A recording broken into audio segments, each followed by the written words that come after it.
afternoon. Welcome to Blackjack Sports on a Wednesday afternoon. This is Jackson Gerke alongside your host Blake Lumberger. Blake, we have a couple of topics to talk about today.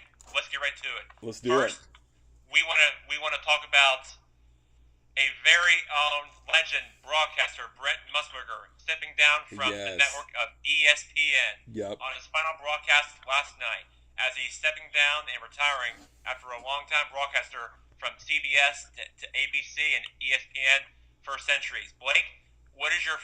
I want your take on this Hall of Famer broadcaster. Well, Jackson, it's funny because I love Brett Musburger. I wish he would stay around longer. I love his takes. He's got a great voice. He's going to be dearly missed. But we actually have a friend, a special guest that specifically knows Brett and the history of his broadcasting in NCAA men's basketball. We phoned her in through our crazy network phone system. So let's see if it's working. This is an ex-pro soccer player, Casey Bullock, from Charleston Southern University, on the phone with us right now to talk about this subject. Jackson, let's bring her in. Casey, you there? Yeah, I'm here. All right, Casey, what are your thoughts on this topic? Jack's really excited about this. What are your thoughts on this topic or other topics right now? Okay, you're going to have to repeat it because I couldn't hear what Jackson was saying. Jackson, repeat the question again. What is it? I want to know your thought on Brent Musburger. Casey, Casey, he wants to know your thought on. He wants to know your thought on Brett Musburger. He's a broadcaster for men's basketball, NCAA men's basketball. He's a legend. What are your thoughts? Well, I don't have a lot to add to this because I don't know a lot about him. All right, well, that's good enough. Okay, well, I will tell you much about it. Jackson, let's first of all let's get better callers. We'll go ahead and hang up. That was the worst call ever. That's the worst expert we could ever bring in. We'll get better next. We'll hang up on her real quick. I'm so sorry. And we'll get better experts next time. If you ask me soccer questions, you can do that. Because she doesn't know basketball, and Brent Musburger does college basketball at the NBA, Major League Baseball from the years, and even college football for The Voice on ABC for like 4 years ago. I would say, and then recently joined the SEC network, and he's just a legendary voice of a broadcaster that will be missed. Oh, absolutely, and that's why if he's legendary, everybody should know about him. And obviously, this caller we have on the phone that phoned into our radio station doesn't know that much, so we're gonna hang up on them right now. That's fine. I can't wait for you guys to educate me. Okay. We'll try to find a better caller next time. Casey, thank you for your time. It was pretty much a waste of time. Thank you anyway. Bye. All right, Jackson, anyway, like we were saying, that's why they pay us the big bucks, okay? We're knowledgeable about these issues. Some callers don't always know what's going on. Jackson, you're right. I'm going to tell you what. He is a tall, funny-looking guy, but he has a great voice on air. He is a super announcer in men's basketball. And his last game, I believe, was last night. Is that right? That's right, Blake, and that game that I watched last night, and after the post game of it, he had a lot of words to say before he retired. And from all of us who watched us over the years on ESPN, stuff like that, and a guy who will be missed and forever forgotten, and a best Hall of Famer person. We all miss the broadcaster. There's nobody going to be like him.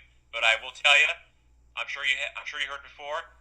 Leave it to the young people who work for ESPN, the new people who are going to replace the legendary voice Musburger. He will be truly missed. No doubt about it. That we hope the best for the years to come. Jack, no doubt about it. Listen, they've lost some big broadcasters. Stuart Scott's gone. Brett Musburger's gone. They lost Dan Patrick from the mothership a few years ago.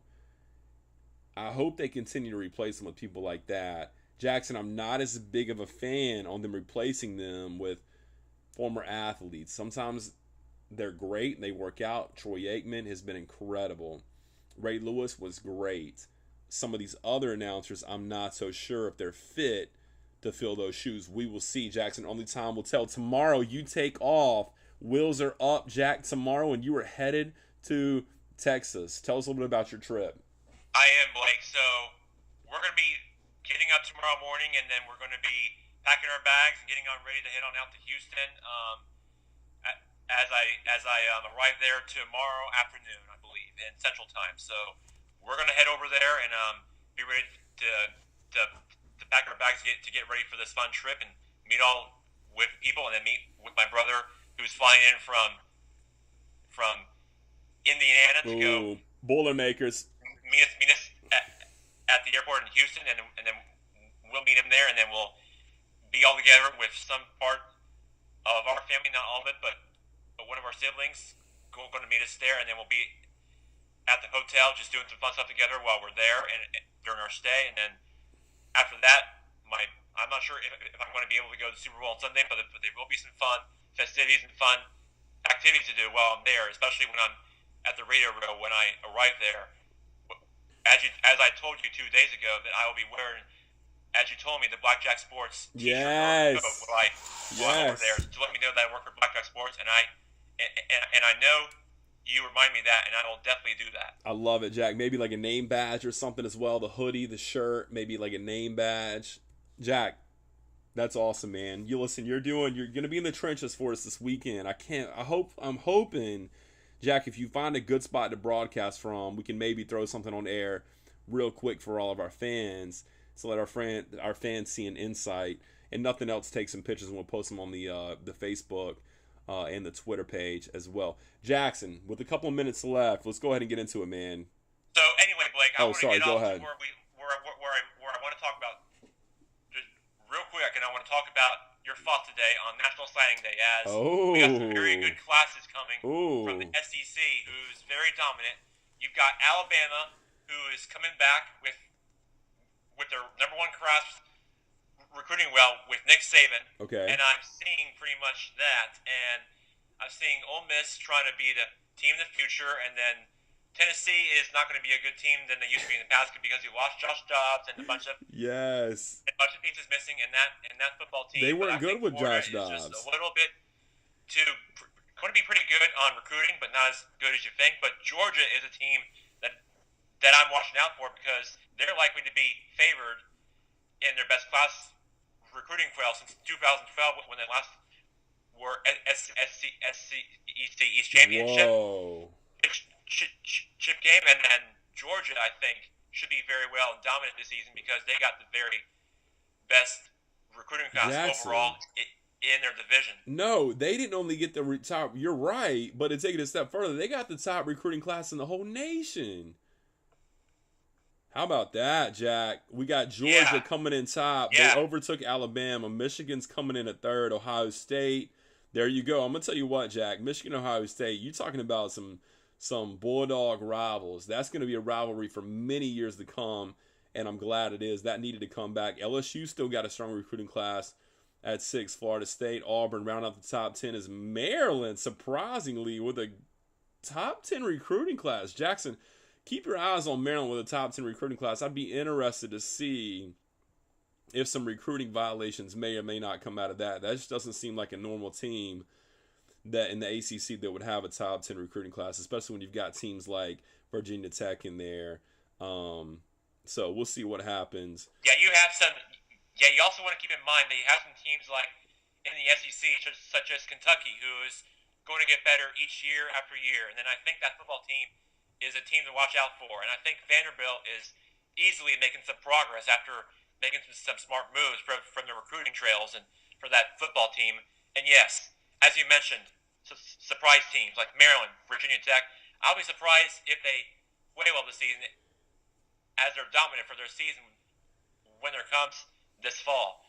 I just can't wait to see what happens when that time comes. That's surprising. I'm not sure what's going on, and maybe I don't have the latest up-to-date information. Jack, do you know where South Carolina comes in on the recruiting? Yes, I've heard they're coming in. Yes, I have heard they're coming in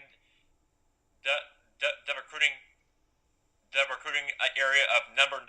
They're number 19 in recruiting because Jake Bentley, as you saw as of last year, he made some progress in the second half of the season, but then he went to the bowl game, and then he led his team to the bowl game for like the second half of the season, but then they lost in overtime to USF.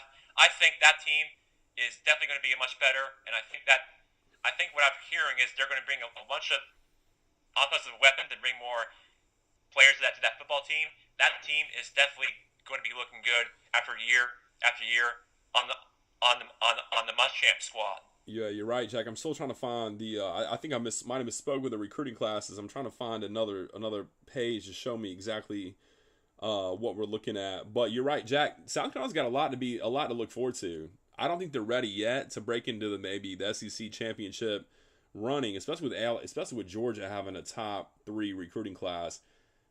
This will be interesting. Jackson, Charleston Southern got some big names this year. It's going to be trying times with us. Breaking news. We're going to go through a little bit of NCAA violations. We might lose some scholarships. We'll see how we do. We won the conference this year. We'll see if we can do the same next year with a lot less scholarships on the line. Jack, we're at the 10-minute mark. Real quick, this weekend, Dirty Birds are going to be in the Super Bowl. Haven't been there in over 20 years. Do they win the Super Bowl? Come on. That's a great question, Blake.